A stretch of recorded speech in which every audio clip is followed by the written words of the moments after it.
प्रिय बंधुगण जमती आपण मैंने व्हाट्सएप ग्रुप रे सूचना पाई आम लगे एक बड़ दुखद खबर रही हसकुरा मुह नहीं जी आमको स्वागत करती सब बेले आमर प्रिय नेतृत्व यांत्रिक परिवार जड़े दक्ष नेतृत्व एवं संगठक जनस्वास्थ्य विभाग जड़े दक्ष कर्मचारी श्री दीनबंधु सेठी आम गहन नहांती कटक बड़ मेडिकल ब्रेन स्ट्रोक पर चिकित्साधीन अवस्था अकाल वियोग घटी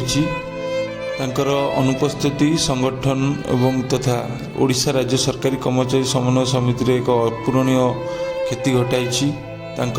अमर आत्मार सद्गति निमंते आम संघ परिवार पक्षर प्रभु जगन्नाथ को पाखरे प्रार्थना एभली दुख बा घड़ी मुहूर्त परिवार को प्रभु टिके धैर्य सहाय हूँ सबुठ बड़ कथा आपन को अनुरोध करा जाउछि मो प्रिय नेतृत्व श्री दीनबंधु सेठी अमर आत्मार सद्गति निमंते आज दिवा 12:30 समय समस्त जिला और उपखंड रे तांको अमर आत्मार सद्गति निमंते 2 मिनिट शोक सभार आयोजन करिवे एवं आयोजन करिवार फोटो व्हाट्सएप ग्रुप रे पठेबा लगी संघर सभापति प्रशांत कुमार महांती आपण माननकु अनुरोध करिसेंती।